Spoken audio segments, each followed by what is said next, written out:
I have a plan for the people of my country. মনে করুন 2026 সালের 12 ফেব্রুয়ারি BNP ক্ষমতায় আসলো। কেমন হবে সেই বাংলাদেশ? টাইম মেশিনে আপনাদেরকে কিছুক্ষণের জন্য 2031 সাল পর্যন্ত ঘুরিয়ে আনবো। বিএনপি যদি কোনোভাবে ক্ষমতায় আসেই, তাহলে আমরা যে বাংলাদেশকে দেখব তার একটা প্রতিচ্ছবি আজকের অনুষ্ঠানে তুলে ধরার চেষ্টা করা হবে। মনে করুন 12 ফেব্রুয়ারি নির্বাচনে বিএনপি ধানের শীষ বিজয়ী হলো এবং বিএনপি সরকার গঠন করলো। তাহলে বিএনপি 12 তারিখের নির্বাচনে বিজয়ী হয়ে সরকার গঠন করলে কেমন হবে তার ভবিষ্যৎ সরকার, সেটা বুঝতে হলে তার অতীত ইতিহাস একটু দেখে আসতে হবে। আওয়ামী লীগের 15 বছর ভোটারবিহীন নির্বাচনে ক্ষমতায় থাকার যে থিওরি, সেটার উদ্ভাবক ছিল বিএনপি। বাংলাদেশ স্বাধীনের পর প্রথম গণতান্ত্রিক নির্বাচন হয় 1991 সালে। সেই নির্বাচনে বিএনপি ক্ষমতায় আসার পর 1996 সালে প্রথম নির্বাচিত কোনো সরকারের 5 বছর পূর্ণ হয়। কিন্তু ক্ষমতার 5 বছর পূর্ণ হবার পরেও বিএনপি নির্বাচন দিতে গড়িমসি শুরু করেন। ফলশ্রুতিতে জামাত, আওয়ামী লীগ সহ প্রধান রাজনৈতিক দলগুলো 1996 সালের 15 ফেব্রুয়ারির সেই পাতানো নির্বাচনকে বয়কট করে। কিন্তু সংকটের সমাধান না করে বিএনপি জোরপূর্বক এক নির্বাচন অনুষ্ঠানের মাধ্যমে আরও এক মেয়াদ ক্ষমতায় থাকার চেষ্টা চালায়। সে নির্বাচনের পর সরকার গঠন করলেও বিএনপি 3 মাসের বেশি টিকতে পারেনি। একই বছরের 12 জুন তত্ত্বাবধায়ক সরকারের অধীনে আরেকটি নির্বাচন হলে সেই নির্বাচনে বিএনপি পরাজিত হয়। এরপর 1996 সাল থেকে 2001 সাল পর্যন্ত আওয়ামী লীগের ইসলাম বিদ্বেষী সরকারের বিরুদ্ধে একজোট হয়ে বিএনপি, জামায়াত সহ 4টি রাজনৈতিক দল 2001 সালের 1 অক্টোবরের নির্বাচনে আওয়ামী লীগের বিরুদ্ধে রায় দেয় এদেশের মানুষ। 2001 সালে বিএনপি জামায়াত জোট সরকার 5 বছর ক্ষমতায় থাকার পর আবারও ক্ষমতা হস্তান্তরে গড়িমসি শুরু করে বিএনপি। বিচারপতি কে এম হাসানকে নিয়ে নানা ধরনের নাটকীয়তার পর বিএনপি পন্থী শিক্ষক ইয়াজউদ্দিন আহমেদকে একাধারে তত্ত্বাবধায়ক সরকারের প্রধান এবং রাষ্ট্রপতির পদে বসানো হয়। কিন্তু নিজের লোককে তত্ত্বাবধায়ক সরকারের প্রধান বানিয়ে আবারও ক্ষমতায় বসার স্বপ্ন পূরণ হয়নি বিএনপির। 2006 সালের জানুয়ারির 11 তারিখে শুরু হয় সেনাবাহিনীর নেতৃত্বে বহুল আলোচিত 111 সরকার। বাংলাদেশের ক্ষমতাসীন দল হিসেবে বিএনপির চ্যাপ্টার ওই দিনই ক্লোজ হয়ে যায়। দলটি আবার কবে ক্ষমতায় আসবে তা এখনই বলা সম্ভব হচ্ছে না। তবে ক্ষমতায় থাকাকালীন বিএনপির 5 বারের দুর্নীতিতে চ্যাম্পিয়নশিপ ট্রফি থেকে শুরু করে সারের জন্য মানুষের বুকে গুলি চালানো, বিদ্যুৎ খাতে লাগামহীন লুটপাট, বিদেশে টাকা পাচারের কালিমা এখনও দগদগে হয়ে আছে বিএনপির কপালে।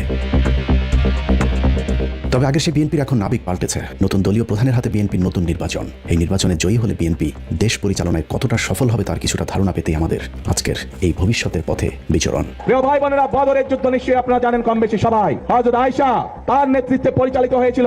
বিএনপি 2031 সাল পর্যন্ত ক্ষমতায় থাকলে বাংলাদেশের চিত্র কেমন হবে চলুন তার একটা নমুনা দেখা যাক। বিএনপির মনোনয়ন থেকে শুরু করে প্রার্থী বাছাই, জোট গঠন, প্রচারণা, প্রতিশ্রুতি সবখানি শুভঙ্করের ফাঁকি। আমরা প্রথমেই বিএনপির মনোনয়ন বন্টন নিয়ে অনুসন্ধানে শুরু করব, যেখানে বিএনপি খোদ নিজেদের দলের নেতাদের সাথেই মহা প্রতারণা করেছে। এটা নির্বাচনী জনসভা, সেই জন্য আমরা একত্রিত হয়েছি। বিএনপিতে ত্যাগী নেতাদের বেশিরভাগ মনোনয়ন পায়নি। অন্তত অর্ধেক প্রার্থীর বিরুদ্ধে ব্যাংকের টাকা আত্মসাৎ, দখলবাজি, চাঁদাবাজির সুনির্দিষ্ট অভিযোগ রয়েছে। তারপরেও তাদেরকে মনোনয়ন দিয়েছে বিএনপি। এই মনোনয়ন প্রক্রিয়া থেকেই শুরু হয়েছে দুর্নীতি। একজনকে মনোনয়ন দিয়ে টাকা নেওয়া হয়েছে একাধিক নেতার কাছ থেকে, যাদের অনেকেই মনোনয়ন না পেয়ে এখন টাকা উদ্ধারে কঠিন যুদ্ধ করে যাচ্ছেন। এবার ত্রয়োদশ জাতীয় সংসদ নির্বাচনে আমি একজন নমিনেশন পদপ্রার্থী ছিলাম। আমি বাংলাদেশ জাতীয়তাবাদী দলের একজন সাধারণ কর্মী। আমার প্রচারণা দেখে জনাব কয়সার আহমেদ, যুক্তরাজ্য বিএনপির সেক্রেটারি, উনি আমাকে যেভাবে হোক আমার নাম্বারটা সংগ্রহ করে এবং আমার সঙ্গে সে যোগাযোগ করে সে আমাকে বলে যে উত্তরবঙ্গের নমিনেশনের, বাংলাদেশ জাতীয়তাবাদী দলের নমিনেশনের যে ফাইল তার কাছে, সো এই বাঘাচারকাটে একজন অভিভাবক দরকার। এই অভিভাবকের সন্ধানে তারা খুঁজতেছে, কিন্তু ভালো কোনো অভিভাবক পাচ্ছে না। তারা আমাকে পছন্দ করে চয়েস করেছে, সেটা আমাকে নমিনেশন দিতে চায়।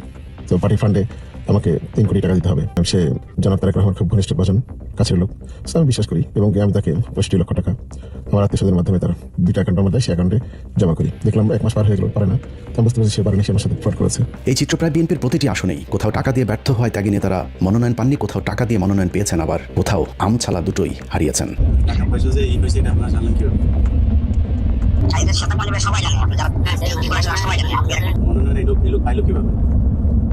এই লোক পাইছে আপনার এই যে মহাসচিবের সাথে তার একটা ভালো সম্পর্ক। হ্যাঁ, মহাসচিবের মাধ্যমে রংপুর বিভাগীয় সাংগঠনিক সম্পাদক আছে। আমার 3 কোটি টাকা এটা ভাগ করে নিছে মহাসচিব আপনার আসাদ হাবিবুল আব্দুল সাত্তার বারোয়ারি। আমরা আন্দোলন সংগ্রাম এত কষ্ট করলাম, এই করে এখন যে সুদিন দেখলো আবার উনি এসে টাকা আছে, এইসব মানুষের তো সুযোগ আছে ভাই, ওরা তো আসলেই জায়গা পেয়ে যায়। মানুষের তো অনেক সমস্যা। এর চ্যানেল কে কার মাধ্যমে ইয়ে করছে? এর চ্যানেল হলো ডাক্তার জাহিদ। এক্স্যাক্টলি কোনো অ্যামাউন্ট জানছে যে কত টাকা দিছে বা কি এরকম কিছু জানতে পারছেন? উনি তো নিজেই প্রকাশ্যে বলছে আমার 100 কোটি টাকা লাগলো, আমি আনবো, যেমনি হোক আমি আনবো। 3.5 কোটি টাকা কন্ট্যাক্ট করছিল ওর সাথে। আচ্ছা, আমাকে চাইছে তো আমি মানতে জানি তো হওয়ার কথা না। তারপর ভেবে বলছে কিভাবে করছি। তো এখন তো আমাকে বললো যে আগে 70 লাখ টাকা দিতে হবে, পরে রসিক পেলে বাকিটা। এরকম কথা তো ছিল, বলছে টলছে। তা এখন আমাকে এরকম বলছে, এখন টাকা দিচ্ছে আগে। কিন্তু দেখলাম চার সাহেবকে যখন প্রভু সাহেব বিগ্রহ দিল, তখন আমি কসেরকে ফোন দিলাম। আপনি বললেন যে নমিনেশন আমাকে দিবেন, দেখলাম আমাকে দিবে এটা বললো। আপনি বলছেন তো ওই নমিনেশন তো ওনাকে দিল। তো তখন মানে সে বলছিল যে যদি ওয়েট করে এক সপ্তাহ, যদি নমিনেশন তুমি না পাও তোমার টাকা রিফান্ড করে দিব। টাকা দিচ্ছি 65 লাখ, 70 লাখ তিনি 65 লাখ দিচ্ছিলাম। সবচেয়ে ধোঁকা খেয়েছেন বিএনপির সাথে যারা জোট করেছেন তারা। অনেক স্বপ্ন নিয়ে জোটে যারা অংশ নিয়েছিলেন তাদের সকলেই এখন ছেড়ে দেমা কেঁদে বাঁচি অবস্থা। এই যেমন নিজের দলের সাধারণ সম্পাদকের পদ থেকে পদত্যাগ করে বিএনপিতে যোগ দিয়ে স্বপ্ন দেখেছিলেন যদি একবারের জন্য এমপি হওয়া যায়। কিন্তু ধানের শীষ প্রতীক রাশেদ খানকে দেওয়া হলেও বিএনপি কৌশলে তাদের আরেকজন প্রার্থীকে স্বতন্ত্র হিসেবে দাঁড় করিয়ে দেন ঝিনাইদহ 4 আসনে। দিন যত যাচ্ছে রাশেদ খান বুঝতে পেরেছে বিএনপির ভয়ঙ্কর ফাঁদে একুল উকুল সবই হারিয়েছেন তিনি। বিএনপির স্বতন্ত্র প্রার্থীর তাণ্ডবে রাশেদ খান নির্বাচনের মাঠে কোণঠাসা হয়ে পড়েছে। পরিস্থিতি যা দাঁড়িয়েছে ঝিনাইদহ 4 আসনে রাশেদ খান তার নিজের ভোটটাও দিয়ে এলাকা ছাড়তে পারবেন কিনা তা নিয়ে সংশয় তৈরি হয়েছে। কারণ রাশেদ খানকে এরই মধ্যে অবাঞ্ছিত ঘোষণা করেছে ঝিনাইদহের বিএনপি নেতাকর্মীরা।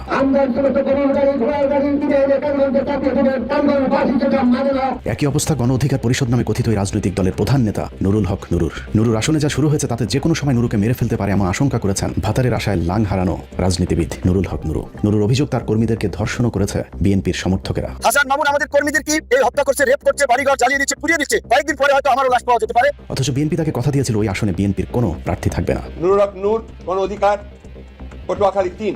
নুরুর রাশেদের মতো কুলহারা কলঙ্কিনীর মতো ব্যর্থ হবার পথে আরেক রাজনীতিবিদ আন্দালিব রহমান পার্থ। এক দল এক নেতা আন্দালিব রহমান পার্থ নিজ দলের সবাইকে পথে বসিয়ে নিজে চেয়েছিলেন এমপি হতে, কিন্তু ভোলা 1 আসনে পার্থকে দেয়া হলেও বিএনপি তাদের আরেকজন প্রার্থীকে কৌশলে প্রার্থী করে রেখেছেন। সূত্র জানিয়েছে বিএনপির পক্ষ থেকে কথিত বিদ্রোহী প্রার্থীকে বলা হয়েছে পার্থের লোকজনকে পিটিয়ে পাঠিয়ে যদি জিতে আসতে পারো তাহলে আবারও ফুলের মালা দিয়ে বরণ করে নেওয়া হবে। সেই আশ্বাসী ভোলা 1 আসনে প্রতিদিনই চলছে বিএনপি আর জোট প্রার্থী পার্থের দলের মাঝে রক্তক্ষয়ী সংঘর্ষ। এভাবে বিএনপির জোটে যারা গিয়েছেন তাদের সকলেই এখন বিএনপির সাথে জোট করার কর্মফল ভোগ করছেন। অথচ জামায়াত ইসলামের জোটে যারা অংশ নিয়েছেন তাদের প্রার্থিতা ঘোষণার সাথে সাথেই জামায়াত ইসলামের সম্ভাব্য প্রার্থীরা তাদের প্রার্থিতা প্রত্যাহার করে নিয়েছেন। 10 দলীয় নির্বাচনী ঐক্যের চূড়ান্ত প্রার্থী হিসেবে এনসিপির জুবাইরুলকে সমর্থন দিয়ে নির্বাচন থেকে সরে দাঁড়ালেন চট্টগ্রাম 8 আসনের জামায়াতের প্রার্থী ডাক্তার মোহাম্মদ আবু নাসের। জামাত ইসলামী কেন্দ্রীয় সংগঠনের সিদ্ধান্ত এবং 10 দলীয় জোটের সিদ্ধান্তের প্রেক্ষিতে নারায়ণগঞ্জ 3 আসন থেকে বাংলাদেশ জামাত ইসলামী মনোনীত প্রার্থী দাঁড়িপাল্লা প্রতীকে ডক্টর ইকবাল হোসেন ভূঁইয়া আজকে থেকে ফরমালি সরে দাঁড়ালেন। জামায়াতের এসব প্রার্থীদের অনেকের নিশ্চিত জয়ের সম্ভাবনা থাকা সত্ত্বেও তারা ভোটারদের চোখের পানিতে বিদায় নিয়েছেন। এটা কোনোভাবে আমি নিতে পারতেছি না। আজকে যাকে দেওয়া হয়েছে কেন্দ্রতে এজেন্ট দেওয়ার মতন পক্ষ নাই, আর যেখানে আপনার জনপ্রিয়তা সবার উপরে। আমরা খুব আশাবাদী ছিলাম এবার আমরা আপনাকে বিপুল ভোটে বিজয়ী করবো ইনশাল্লাহ। কিন্তু ভাই যে সিদ্ধান্ত কেন্দ্র থেকে নেওয়া হয়েছে এটা কোনোভাবে মেনে নিতে পারতেছি না। আমার কেন জানি মনে হচ্ছে আপনি এককভাবে নির্বাচন করলেও আপনি আমার সংসদে যাবেন ইনশাল্লাহ।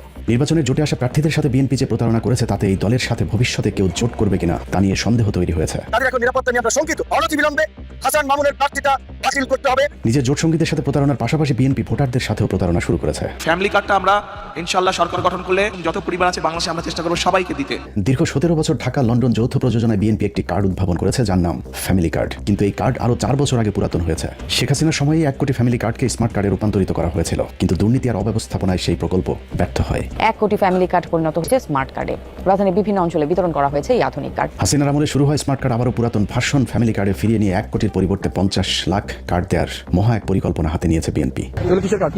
এগুলো কিসের কার্ড? এগুলো কি বিতরণ করেন? কিসের কার্ড এগুলো? আমি বিতরণ করেন হাতে নাতে ধরা হয়েছে এর কার্ড বিতরণ করেন। এগুলো দাম শেষে ভোট দিন আর ফ্যামিলি কার্ড এগুলো। হ্যাঁ এটা হলো যদি এটা ফাইল লাগারে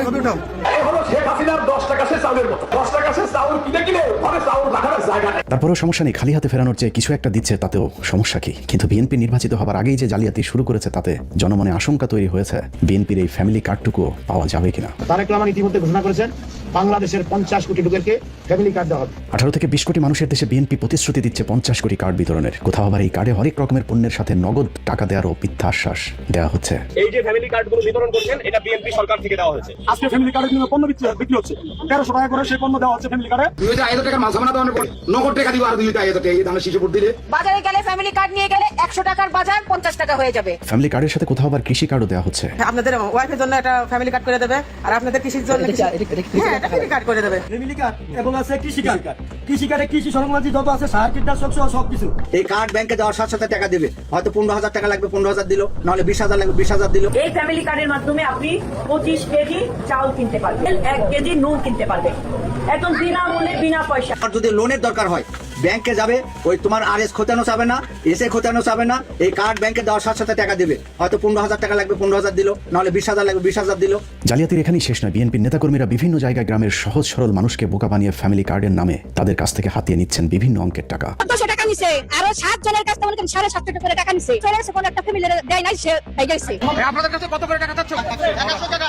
বিএনপির বিভিন্ন মিছিলগুলোতে বিরিয়ানির প্যাকেট আর টাকার প্রলোভন দেখিয়ে মানুষকে ভাড়া করে নিয়ে যাওয়া হচ্ছে, কিন্তু যেসব মানুষকে ভাড়া করে আনা হচ্ছে তাদের সাথেও ধোঁকাবাজি করেছে দুর্নীতিতে 5 বারের চ্যাম্পিয়ন এই দলটি। শাহনাইজন বসে আসলো, ওগুলো কি 300 টাকা দেব মিছিলে। 300 টাকা পাইছেন? না, দেয় নাই। কার মিছিল গেছিলেন? এর মধ্যে একটি অনার পাইছেন না? বিএনপি তাদের নতুন প্রতারণার ফাঁদ পেতেছে আওয়ামী লীগ এবং সংখ্যালঘু ভোটারদেরকে ধরতে, কিন্তু বাস্তবতা বলছে তাদের সাথেও প্রতারণা করবে বিএনপি। কারণ 5 তারিখের পর আওয়ামী লীগের ব্যবসা প্রতিষ্ঠান দখল, মামলা বাণিজ্য, এমনকি সংখ্যালঘুদের জমি জায়গার দখলে নেতৃত্ব দিয়েছে বিএনপির নেতাকর্মীরা। নির্বাচনের পর বিএনপি ক্ষমতায় এলে সংখ্যালঘুরা কেমন থাকবে তারও একটা চিত্র এরই মধ্যে ফুটে উঠেছে। হাসিনা পালানোর পর 6 আগস্ট আমার ছোট দোকানেও আবার হামলা চালায়, আমাদের সবাইকে মারধর করে, আমার পরিবারে, আমার দিদাকে, আমাকে, আমার রোগাক্রান্ত বাবাকে। এরা হলো বরিশাল বিএনপির সাবেক যুগ্ম সাধারণ সম্পাদক সৈয়দ জামাল হোসেন নোমান। তারপরও বিএনপি আওয়ামী লীগ এবং হিন্দুদের ভোট পেতে নানা ধরনের লোভনীয় অফার দিয়ে মাঠে নেমেছে। আদালতে চলমান অবস্থাতে বিএনপি ক্ষমতায় গেলে সব মামলা তুলে নেওয়ার মিথ্যা আশ্বাস দেওয়া হচ্ছে বিএনপির সর্বোচ্চ পর্যায় থেকে।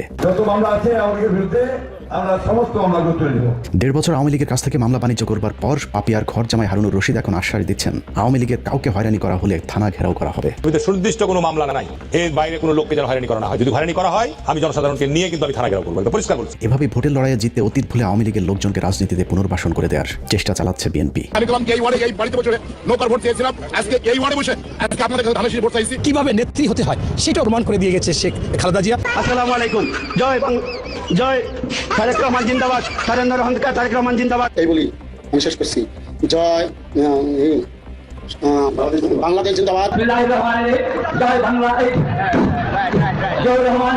বিএনপির মিটিং, মিছিল, জনসভায় এখন প্রকাশ্যে জয় বাংলার স্লোগান দেওয়া হচ্ছে। সব মিলিয়ে আওয়ামী লীগ আর বিএনপি এখন এক অভিন্ন সত্তা। চোর বাটপার চাঁদাবাজেরা আজ একই ছাতার নিচে দাঁড়িয়েছে। তবে আওয়ামী লীগের সাথে বিএনপির এই মাখামাখি যে 12 তারিখের ভোটে জেতার কৌশল, সেটা মাঝে মধ্যে তাদের নিজেদের মুখ ফসকে বের হয়ে যাচ্ছে। আমাদের মতো অনেকেই মনে করেছিল তারেক রহমান দেশে ফিরলে হয়তো বিএনপির অন্যরকম এক রূপ দেখা যেতে পারে, কিন্তু যাহা লাউ তাহাই কদু। বিএনপি সরকারের অতীতের দুঃশাসনের কথা মনে পড়লে সবার আগে একটি ভবনের নাম ভেসে ওঠে, তার নাম হাওয়া ভবন। অভিশপ্ত এই ভবনের সাথে একজন ব্যক্তির নাম জুড়ে আছে, যার নাম গিয়াসউদ্দিন আল মামুন। অনেকে মনে করেন মামুনের সাথে তারেক রহমানের সম্পর্কের অবনতি হয়েছে, কিন্তু বাস্তবে মামুন এখনো তারেক রহমানের সবচেয়ে ঘনিষ্ঠ জনদের একজন। যদিও সম্পর্ক টিকিয়ে রাখতে নতুন কৌশলের আশ্রয় নিয়েছে বিএনপি। গিয়াসউদ্দিন আল মামুনকে পর্দার আড়ালে রেখে তার আপন ভাই হাফিজ ইব্রাহিমকে দেওয়া হয়েছে ভোলা 2 আসনের মনোনয়ন, যা ভোলার সাধারণ মানুষকে চরমভাবে উদ্বিগ্ন করে তুলেছে। 1 বছর এই যে 5 আগস্টের পরে তোরে লুটফাট করছে জাগরে নিয়া। আমার ফেসবুকে লেখছে হাফিজ ইব্রাহিমের নিয়ে কথা বললে হাত পা ভেঙে গুড়া করিয়া ফেলবো। আমার নিজের ঘর, আমার কোড়াই করা সম্পদ এবং আমার বসত ঘর, যেখানে আমি 20-22 বছর ধরে বসত করতেছি, থাকতেছি, সেখান থেকে আমার 2 বাচ্চা নিয়ে আমার ওদিক থেকে মাইরে তারপরে বের করে দিছে। এমন অবস্থা করছে যে আমি কোনো রকম জানটা নিয়ে বের হয়েছি। সেখানে বিএনপির সাংগপাঙ্গ ছিল, যে বললাম যাদের নাম নাসিম কাজী ছিল। নাসিম কাজী প্রথম শুরু থেকেই বলছি বিএনপি বন্দিপাতা বিএনপি হচ্ছে গুন্ডারি, একটা মানুষ নেই, সব গুন্ডায় বইরে গেছে। যেখানে মহিলাকে অত্যাচার করে, চুল কেটে দেয়, ওটা করে, এটা করে, সব কিছু গুন্ডারি। আমার এই দোয়ান পাট সব ভাঙ্গা চূড়া করছে, আমার গলায় 2টা বগিতাও ধরছে। এইভাবে ধরে শালি চুট মারানি মোবাইল দিয়ে আনা করে দাও দিয়া উবয়া আনা করে দিন। 15 মিনিটসের কাছে আসা নথিতে দেখা যায় গিয়াসউদ্দিন আল মামুনের ভাই হাফিজ ইব্রাহিম, তার স্ত্রী মাফরুজা সুলতানার সহ পরিবারের সদস্যের নামে কয়েকশো কোটি টাকার ঋণ খেলাপি রয়েছে। শুধুমাত্র ফার্স্ট সিকিউরিটি ব্যাংকেই খেলাপি ঋণ রয়েছে 106 কোটি টাকা। তারপরেও তার প্রার্থিতা বাতিল করা যায়নি, কারণ বিএনপির সর্বোচ্চ নীতি নির্ধারকদের চাপে ব্যাংক কর্তৃপক্ষ এবং নির্বাচন কমিশন হাফিজ ইব্রাহিমের প্রার্থিতা বাতিল করার সাহস দেখায়নি। পর্দার আড়ালে থাকা গিয়াসউদ্দিন আল মামুনের ক্ষমতাকে কাজে লাগিয়ে হাফিজ ইব্রাহিম ভোলায় এক ত্রাসের রাজত্ব কায়েম করেছেন। এমনকি বিএনপির সম্ভাব্য যেসব প্রার্থী মনোনয়নপত্র তুলতে চেয়েছিলেন তাদেরকেও এলাকাতেই ঢুকতে দেয়নি হাফিজ ইব্রাহিম। কিছু সন্ত্রাসী, আমি যতটুকু জানি, ওনারা হাফিজ ইব্রাহিমের পক্ষে স্লোগান দিয়ে ওদের উপরে হামলা চালায়। ভোলার বোরহানুদ্দিন এবং দৌলত খান উপজেলার বাজার ও নদী ঘেঁষা চরগুলোকে কেন্দ্র করে ব্যাপক চাঁদাবাজির অভিযোগ উঠেছে গিয়াসউদ্দিন আল মামুনের ভাই হাফিজ ইব্রাহিমের বিরুদ্ধে। স্থানীয় সূত্রগুলো জানিয়েছে উপজেলায় অন্তত 30টির বেশি বাজার ও একাধিক চর এলাকা থেকে তিনি ও তার অনুসারীরা মোটা দাগে প্রতি মাসে 50 কোটি টাকার বেশি চাঁদা আদায় করছেন। বাজার ইজারা, ফসল উৎপাদন, পরিবহন ও বর্গা জমির নামে চাঁদাবাজির ফলে সাধারণ ব্যবসায়ী এবং কৃষকদের উপর বাড়তি চাপ সৃষ্টি হয়েছে। এর বাইরেও কৃষকদের বাড়ি থেকে হাঁস, মুরগি, গরু জোরপূর্বক ধরে নিয়ে যে খেয়ে ফেলার অভিযোগ উঠেছে হাফিজ ইব্রাহিমের অনুসারীদের বিরুদ্ধে। আমাকে হাঁস, মুরগি, গরু, ছাগল, ভেড়া লইয়া যায়, আমরা জিগেলে হাফিজ ইব্রাহিমে কইছে। হাফিজ ইব্রাহিমের দয় দিয়ে আমার উপর এত অত্যাচার করে, আমাকে ছাগল যা আছে সবই লিয়ে গেছে। আমাকে তো টেয়া খোঁজে, ঘাসের টেয়া দিতাম, আমরা ঘাস টেয়া দিই না দেখিয়া এই আমার উপর অত্যাচার করে হাফিজ ইব্রাহিমের দয় দিয়া। অনুসন্ধানে জানা যায় বোরহানুদ্দিন উপজেলার বোরহানুদ্দিন বাজার, কুঞ্জিরহাট বাজার, কালীরহাট, চৌমোহনীর হাট, শিকদারহাট বাজার, মানিকারহাট, মুন্সিরহাট, আলিমুদ্দিন বাংলা বাজার, মোল্লারহাট বাজার, গফুরগঞ্জ বাজার সহ কুঞ্জিরহাট, বোরহানুদ্দিন ও বোরহানগঞ্জ বাজার থেকে 1 কোটি টাকার বেশি চাঁদা তোলা হচ্ছে। আমরা কোনো মাস্টার পাই এটা কারা এনে হালতিন ওরা চাইবে আইসি ওরা জিজ্ঞাসা ভাই তুই কারেন্ট দিয়ে আমাদের আমাকে ব্যাকের কিছু নষ্ট করিস কে এই বিধে এই ধরনের ওরা আইয়া বিসিআর এই পিটান আরম্ভ করছে। বোরহানুদ্দিনের পাশের চরগুলোর মধ্যে চর শরীফাবাজ, চর রামকানাই, চর গিরিশ, পাতার চর, ধারিয়া সাকুচিয়া, বয়ার চর, রিভার ব্লক ও চর কলাগাছিয়ার মানুষ যেন অত্যাচারী এক জমিদারের অধীনে প্রজা হয়ে বাস করছেন, যে কারণে এই আসনটিতে দাঁড়িপাল্লার প্রার্থীর ভূমিধস জয়ের সম্ভাবনা তৈরি হয়েছে। ফলশ্রুতিতে ভোলাতেই সবচেয়ে বেশি হামলার শিকার হচ্ছেন জামায়াত প্রার্থী অধ্যাপক মাওলানা নজরুল ইসলামের অনুসারীরা। একই অবস্থা দেশের প্রায় সব বিএনপির প্রার্থীদের। বিএনপি যেন বেছে বেছে অবৈধ টাকার পেশি শক্তির অধিকারী প্রার্থীদেরকেই বাছাই করেছেন। বিএনপি ক্ষমতায় আসলে এদেশের মানুষ কেমন থাকবে তা বোঝার জন্য আরেকটি আসন থেকে ঘুরে আসব, যেখানে ক্ষমতায় আসার আগে মানুষের জীবনে নাভিশ্বাস তুলে দিয়েছে বিএনপি মনোনীত প্রার্থী শরীফুজ্জামান শরীফ আর তার ভাই টরিক। বাংলাদেশে যত দামি দামি লোক আছে, যত প্রেসিডেন্ট ছিল, যত মন্ত্রী ছিল, এমন কেউ নাই আমার দরবারে যায় নাই, এমন কোন পার্টির নেতা নাই আমার কাছে যায় নাই। চুয়াডাঙ্গা 1 আসন থেকে মনোনয়ন পাওয়া সাবেক চরমপন্থী নেতা শরীফুজ্জামানের বিরুদ্ধে চাঁদাবাজি, দখল, লুটপাট, এমনকি খুন ধর্ষণের অভিযোগ রয়েছে। শরীফের আপনি হলো মানে একটা বেহায়া, একটা কান কাটা, একটা নির্লজ্জ বেহায়া পুরুষ। ওর ইজ্জত শেষ হয়ে যাক, ওর বউয়ের ইজ্জত শেষ হয়ে যাক, তা নিয়ে ওর কোনো মাথা ব্যথা নাই। বক্তব্য দেয় নারী শরীফুজ্জামানের সাবেক স্ত্রী, যাকে গোপনে বিয়ে করে কিছুদিন ভোগ করার পর শরীফুজ্জামান ছুড়ে ফেলেছেন। শরীফ আমাকে ওই যে লিডার তারেক রহমান নিজেই ভালো না, শুধু কে কথা বলছে, আরো কত কিছু বলছে। থানার মধ্যে আমাকে বলছে আপনি তারেক রহমানের কাছে যাই কি করবেন, বা ফখরুলের মহাসচিবের কাছে যাই কি করবেন। ওই দিনও থানায় আমাকে বলছে এবং সার্কেল এসপির সামনে বলছে। তারেক রহমানকে জিজ্ঞাসা করবো, সার্কেল এসপি তো পুরো ওদের হয়ে কাজ করছে। 5 আগস্টের পর নিজের অবস্থান পরিবর্তনের সাথে সাথে নিজের স্ত্রীও পরিবর্তন করেছেন। নানাভাবে ওই নারীকে মুখ বন্ধ রাখার চেষ্টা করে ব্যর্থ হওয়ার পর মিথ্যা স্বর্ণ চোরা কারবারের মামলায় জেলে পাঠিয়েছে শরীফ। ভোরবেলা হামলা করে নিয়ে গেল, নিয়ে যাওয়ার পরেই শুনতে গোয়েন্দা বাহিনী আমাকে জানায় যে আপনার মেয়েকে নিয়ে গেছে চুয়াডাঙ্গা সদরে। আমি যে দেখি সদরেও নেই, কোটেও নাই। তারপর আমি আবার শুনলাম যে জেলখানা। তো মেয়েকে ডাক দিয়ে বললাম যে পুতুল কি হয়েছে? বলছে মা আমাকে বলছে কি পুলিশ যে তুমি উঠো কোর্টে। না তো কেন? না তো তুমি যে শরীফের নামে মামলা করতে চেয়েছো সেটা পোট আপ করবো। কইয়া নিয়েছে, নিয়েই না মা আবার আমাকে জেলখানাতে ভরে দিয়েছে। ইলিয়াস ভাইয়ের প্রতিবেদনে আমার বোন সাক্ষাৎ দেওয়ার পরে ভোরবেলা আমার বোনকে শরীফ আর শরীফের গুন্ডাপান্ডা বাহিনী পুলিশ দিয়ে আমার বোনকে তুলে নিয়ে যায়। একটি স্কুলের গানের শিক্ষিকা ওই নারী বিএনপি রাজনীতির সাথে জড়িত ছিলেন, এমনকি পুরো পরিবার আওয়ামী লীগ সরকারের আমলে হামলা মামলার শিকারও হয়েছিলেন একাধিকবার। অথচ নিজের স্বার্থে বিএনপির এমপি প্রার্থী শরীফ তাকে বন্দী করে রেখেছেন, আর পুতুলের পরিবারের এখন সময় কাটে আদালতের বারান্দায় বারান্দায়।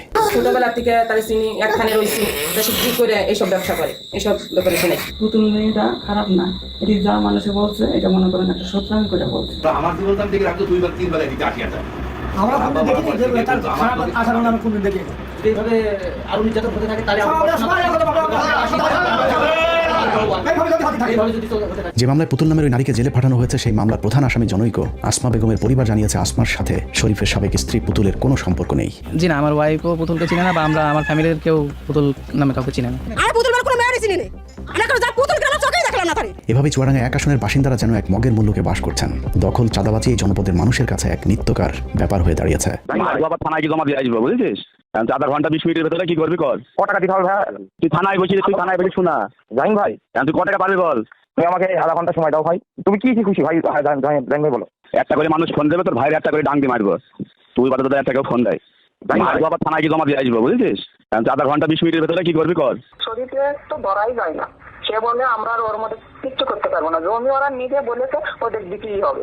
মানে অকথ্যভাবে গালি গালাজ দিলে তো শরীফ বাবার সাথে দেখা করে, মানে বাপ সবসময় শরীফ বাবার সাথে দেখা করে, কথা বলিস তুই দেখা করিস নি। আগে ওই যে চেয়ার থেকে ফেলে দিয়েছে, তারপরে আবার কলা তুলে নিয়ে আমার রুম থেকে বের করে নিয়ে আসছে। 4 কোটি টাকার গাছ তো হবে, 1 কোটি টাকা কেটে ফেলছে। আমি দাবি শরীফকে দিয়েছে 40%। শরীফ বলছে যে গাছ আমি কাটবো, কার ক্ষমতা আছে দেখি আমাকে ভালো দেয়। এই চাঁদাবাজি করতে করতে মনে করেন যে তার ভাই টরি সাহেব, সে সিঙ্গাপুর থাকে, সে টাকা পয়সা আছে, সেটা লবিং করে সেটা রাজনীতির প্ল্যাটফর্ম তাকে দিয়ে দিচ্ছে, পড়াই দিচ্ছে। স্থানীয় বিএনপি নেতারাও তার বিরুদ্ধে সোচ্চার। তারপরেও শরীফুজ্জামানকে কেন্দ্র থেকে মনোনয়ন দেওয়া হয়েছে, কারণ বিএনপির এই প্রার্থীর ভাই টরিক একজন আন্তর্জাতিক সোনা চোরাকারবারি। ডায়মন্ড ওয়ার্ল্ডের মালিক দিলীপ আগারওয়ালার ব্যবসায়িক পার্টনার টরিক সিঙ্গাপুরে ব্যবসার নামে বিএনপির অনেক নেতার টাকা পাচারের অন্যতম সহযোগী, যে কারণে বিএনপির তাকে প্রয়োজন। চুয়াডাঙ্গা আলমডাঙ্গায় যে চাঁদাবাজ হচ্ছে, এই চাঁদাবাজগুলো শরীফের নেতৃত্বে হচ্ছে এবং দখল করছে এবং বহু টাকা চাঁদা তুলেছে চুয়াডাঙ্গা এবং আলমডাঙ্গা, এবং আওয়ামী লীগের লোককে শেল্টার দিচ্ছে এবং চাঁদা তুলছে। তার নেতৃত্বে বিএনপি ঐক্যবদ্ধ থাকবে কিনা, এখন বিএনপি 5টা খণ্ডে খণ্ডিত, রাজনৈতিক অবস্থান একেবারে নাই বললেই চলে। আজ চুয়াডাঙ্গা জেলার সেক্রেটারি নির্দেশে তার পেটোয়া বাহিনীর অস্ত্রে শস্ত্রে সুসজ্জিত হয়ে আজকে আমার বাড়িতে অ্যাটাক করেন। সেই সময় আমার মা বয়স 60-এর ঊর্ধ্বে ভয় পেয়ে দরজা বন্ধ করে দেয়। আমাকে না পেয়ে তারা আমার অফিস ব্যাপকভাবে ভাঙচুর করে, যেটা আমার জন্য অত্যন্ত দুঃখজনক। চুয়াডাঙ্গা 1 আসনের দাঁড়িপাল্লার প্রার্থী অ্যাডভোকেট মাসুদ পারভেজ রাসেলের বিনা প্রতিদ্বন্দ্বিতায় জয়ের সম্ভাবনা তৈরি হয়েছে, যে কারণে শরীফের নেতাকর্মীরা এলাকায় মানুষকে নানাভাবে ভয়ভীতি দেখিয়ে ভোটে জেতার চেষ্টা চালিয়ে যাচ্ছে। তোরা আমি লীগ করিস, যাই করিস, আমি লীগ বিএনপি কোনো ভেদাভেদ নেই, কারণ আমি লীগের বিএনপি এক হয়ে গিয়েছে, বুঝতে পেরেছিস? তোরা আমাদের বিরুদ্ধে দাঁড়াতে হবে। ভোট কেন শিখে দিতে হবে, যেহেতু নৌকা নেই, একদম সকাল সকাল ভোট কেন্দ্রে চলে যাবি। আর যে কটা বাড়ির লোক আছে তোদের সব ভোট করার জন্য আমরা দেখতে পাই, আমাদের সামনে মারবি, ঠিক আছে তো? কথা বলা হচ্ছে জনগণ ভোট না দিলেও নাকি শরীফুজ্জামান শরীফ ধানের শীষে বিজয়ী হয়ে আসবে। এমপি তো আমরা হবই, আপনারা কেউ ভোট না করলাম। চুয়াডাঙ্গায় আবারও সেই চরমপন্থীদের মাঠে নিয়ে ভোটারদেরকে হুমকি দিয়ে যাচ্ছে শরীফের লোকজন, যে কারণে এলাকায় থমথমে পরিস্থিতি বিরাজ করছে। তোরা হিন্দু সম্প্রদায় ভোট দিতে নৌকায়, এখন নৌকা আমি লীগ সব মিলিয়ে নিতে হয়ে গেছে। আর আমরা গ্রামে ছেলে সব গ্রামে ছেলে, পাশের গ্রাম কুমলাপুরি ছেলে ভোটে দাঁড়িয়েছে, এমপি হবে হলে আমাদের ভাগ্য পরিবর্তন হবে। আমি শিশি ভোটটা দিবি তো? শুধু চুয়াডাঙ্গার শরীফুজ্জামান শরীফ কিংবা ভোলার হাফিজ ইব্রাহিম নয়, সারা দেশে জনগণের সাথে সাপ লুডু খেলেছে বিএনপি। 1.5 বছরে চাঁদাবাজির সুনির্দিষ্ট অভিযোগে যাদেরকে বহিষ্কার করা হয়েছিল তাদেরকে আবার ঘোষণা দিয়ে দলে ফিরিয়ে এনেছে। সেই সাথে বহিষ্কার হয় সব চাঁদাবাজদের মধ্য থেকে 24 জনকে আবারও বহিষ্কারাদেশ প্রত্যাহার করে ধানের শীষের মনোনয়ন দেওয়া হয়েছে। বিএনপিতে খেলাপি ঋণ রয়েছে এমন প্রার্থীর সংখ্যা 31, যাদের সকলে আওয়ামী লীগ আমলে ব্যবসা করেছে, এমনকি ব্যাংক থেকে লোনও নিয়েছে আওয়ামী লীগের আমলে। এদের মাঝে অনেক প্রার্থীর পরিবারের নামেও খেলাপি ঋণ রয়েছে। সম্প্রতি এশিয়া পোস্টে খোদ মির্জা ফখরুল ইসলাম আলমগীরের ভাইয়ের 22 কোটি টাকার ঋণ মওকুফের খবর বেরিয়েছে, যে ঋণ মির্জা ফখরুল ইসলামের ভাই মির্জা ফয়সাল আওয়ামী লীগ আমলে নিয়েছিলেন। প্রথম প্রশ্ন হলো, আওয়ামী লীগ আমলে মির্জা ফখরুলের ভাই ব্যাংক থেকে লোন পেলেন কিভাবে? আর দ্বিতীয় প্রশ্ন, বিএনপি ক্ষমতায় আসার আগেই যদি ক্ষমতার দাপটে ব্যাংকের লোন মওকুফ করিয়ে নেওয়া যায়, তাহলে ক্ষমতায় আসার পর তাদের পুরো ব্যাংক কবজা করতেও সময় লাগবে না। সারা দেশের বাস্তবতায় দেশের অস্তিত্বের প্রশ্নে মানুষ এখন দাঁড়িপাল্লার পক্ষে। বাংলাদেশের মতো তৃতীয় বিশ্বের দুর্নীতিগ্রস্ত একটি দেশের রাজনৈতিক দল হয়েও জামাত ইসলামের নেতাকর্মীরা যেভাবে নিজেদেরকে দুর্নীতি চাঁদাবাজ মুক্ত রেখেছেন তা মানুষকে চরমভাবে উদ্বেলিত করেছে। প্রতিপক্ষের এই জোয়ার ঠেকাতে বিএনপি সন্ত্রাসের পথ বেছে নিয়েছে। বিভিন্ন জায়গায় জামাতের পুরুষ কর্মীদের সাথে না পেরে নারী কর্মীদের উপর ন্যাক্কারজনক হামলার পথ বেছে নিয়েছে বিএনপি।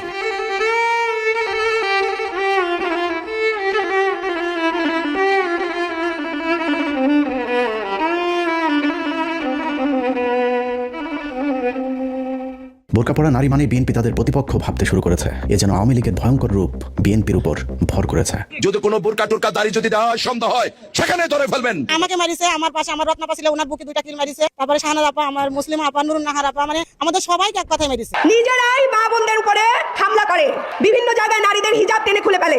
এইরকম সাহস বাংলাদেশে যাতে আর কেউ না করতে পারে, তার জন্য আমার মা বোনেরা ঐক্যবদ্ধ থাকবেন ইনশাআল্লাহ।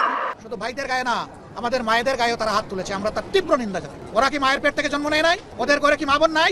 মা বোনদের প্রতি সামান্য সম্মান দেখানো, নিশ্চয়ই তারা পরিবার থেকে সেই শিক্ষা পেয়েছে। যদি না পেয়ে থাকে, এটা দুর্ভাগ্য। দীর্ঘ 15 বছরের দুর্বিষহ এক কালো রাত পেরিয়ে দেশের মানুষ তাদের ভাগ্যাকাশে নতুন এক সূর্য দেখার স্বপ্ন দেখেছিল, কিন্তু সেই আলোর মাঝে কালো মেঘ হয়ে দাঁড়িয়েছে বিএনপি নামক এক অন্ধকার দানব।